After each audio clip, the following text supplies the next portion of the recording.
Allah subhanahu wa ta'ala has told us through His Prophet that our affair, if you're mu'min, أمر المؤمن كله خير. That's in Sahih Muslim. Suhaib al-Rumi radiallahu anhu related that the Prophet ﷺ said, عجبا لأمر المؤمن. How wonderful is the affair of the mu'min. فأمره كله خير. His affair is all good. إن عطاه الله شكر. وإن أصابه or ابتلاه صبر. وَلَيْسَ ذَلِكَ لِأَحَدٍ سِوَى الْمُؤْمِنِ. If Allah gives him, he's patient. He's thankful. He thanks Allah subhanahu wa ta'ala. And if Allah afflicts him, because the mu'min mubtala, the mu'min by nature is in ibtida, dunya is ibtida, الَّذِي خَلَقَ الْمَوْتَ وَالْحَيَاةَ لِيَبْلُوَكُمْ, to try you, to test you. That's what dunya is about. That's what this world is about. It's about tribulation. It's about trial. It's about suffering. It's about patience. It's about adversity. It's about despair. I mean, look at these people in despair. Look at their life. So the nature of dunya is tribulation. But the mu'min is somebody, in ibtilahu Allah, sabr. He has patience. That can only come from a courageous man, who in the face of tribulation is courageous. You see, he's neither timid nor cowardly, nor is he impetuous or rash. He sees there's a wisdom in this, and I'm going to be patient and ride this out until the wisdom manifests. So this shaja'a al-jihadiyya is where we find Abu Bakr.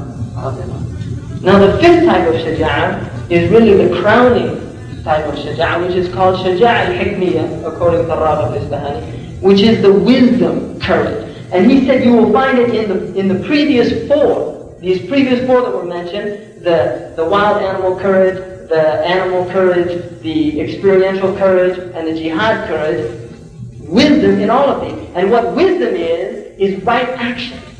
This is what wisdom is. You see, the Prophet ﷺ was sent لِيُعَلِّمُهُمَ الْكِتَابَ وَالْحِكْمَةِ, to teach them the book and the wisdom. The book is the manual. It tells you how to do it. But the wisdom is the actual example or the embodiment of the implementation of the manual.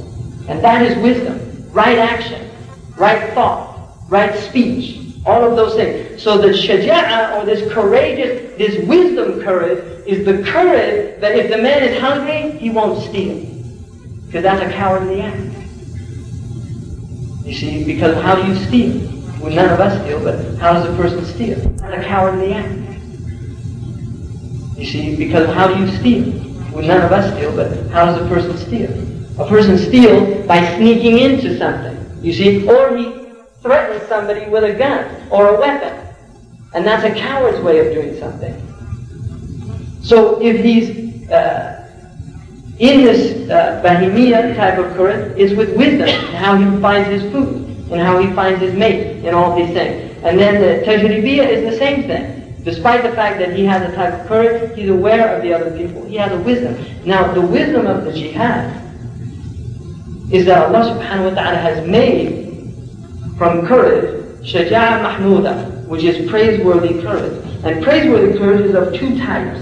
And each type has two forms. The first type is mujahadat al-nafs. It's fighting or struggling against the nafs. Because there's only a courageous man that will fight his nafs. The Prophet ﷺ said, لَيْسَ الشَّدِيدُ شَدِيدُ الصَّرْعَ. The strong one amongst you, which is a courageous one, is not the one who wrestles and can throw people over. وَلَكِنَ الشَّدِيدُ مَنْ مَلَكَ نَفْسَهُ عَنْدَ الْغَضَبِ. But the strong one is the one that controls himself when he becomes angry. So this type of courage, mujahadatun nafs, is from shaja'a mahmuda. It's a praiseworthy courage. And the mujahada of the nafs is of two types.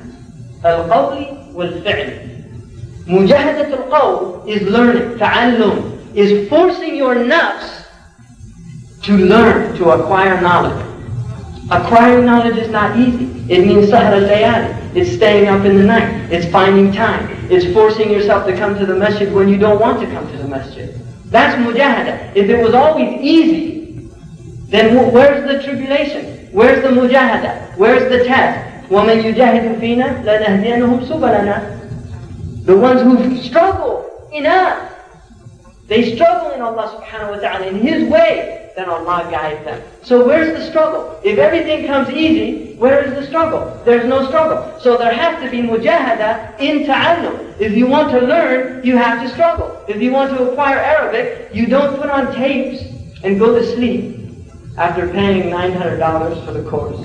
And wake up in the morning and you speak fluent Arabic. It doesn't work like that. That's just somebody fooling a lot of people, making a lot of money. Learn in your sleep. You can't learn in your sleep. In fact, learning is the process of waking up. That's what it is. It's waking up. The Prophet ﷺ said, النَّاسُ نِيَّةٌ. Humanity is asleep. وَإِذَا مَاتُوا انْتَبَهُوا. But when they die, they wake up. And then in Sahih Muslim he said, عُدُّوا أَنفُسُكُمْ مِنْ أَصْحَابِ الْقُبُورِ. Consider yourselves dead. In other words, wake up now. Be awake now. Don't wait until you die to find out what's going to happen. Find out now, because the news is here. The news is in the book. The Quran will tell you what's going to happen. Don't wait until the alarm goes off, which is when your ruh is literally ripped out of your body, in spite of itself. إِذَا بَلَغَتِ الْحُلْقُومِ. When it reaches the hulqum. So this shaja'ah of the mahmuda is qawl, which is learning. And the second is fi'l, which is mujahada of qam' al-shahawat with tahdhib al-himya. It is subduing the passions, those lower nafs. And tahdhib al-himya is refining one's regime. What does that mean? The first one means that if you eat too much, you have to lessen your food. If you have a stomach, get rid of it. Because the Prophet ﷺ did not like big stomach. And he used to, if he saw somebody with a big stomach, he would point it out. And he would say to them, كَانَ خَيْرًا لَوْ كَانَ فِي غَيْرِكَ. It would have been a good thing if it was on somebody else. In other words, if that extra fat you have was on a thin person, then it would be a good thing. But all that food that you're eating, you don't need. And where's the proof? The proof is there. The proof is in the pudding.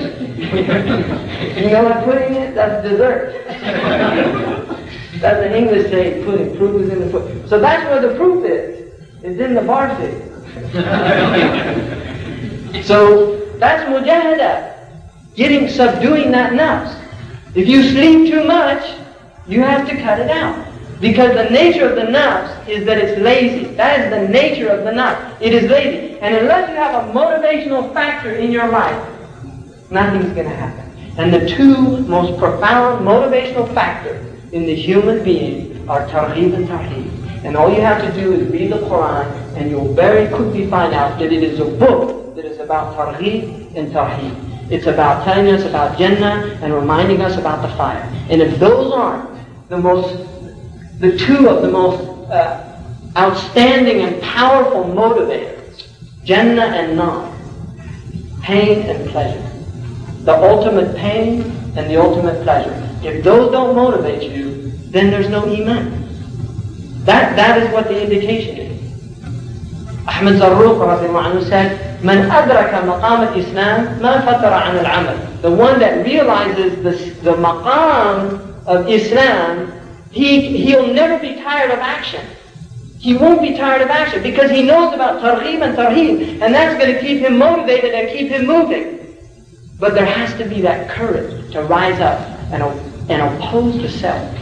If the courage isn't there, then the person is ajiz, he's weak, he's timid, he's cowardly. And if he's rash, you see what the rash person will do is he'll say, "That's it, I'm going to fight my nafs." And he'll go home and he'll stay the whole night, La ilaha illallah, read the Quran, tahajjud, and then right before Fajr, he falls asleep. And then he sleeps half the day because he's so tired. That is impetuous. That is impetuousness. That is rashness. The intelligent one says, "That's true, I have to change my life. What I'm going to start doing, I'm not going to start doing 11 rakats every night. I'm going to do, if I'm only doing shafa and witr, which everybody should be doing, because I saw in a book once, the times that I've missed it, I regret it deeply. After I saw in a book once that said, and it was in Ibn al-Hajj, on the Murshid al-Mu'in, he said, "Ma taraka al-witr illa afsaq al-nas." Only the worst people leave witr.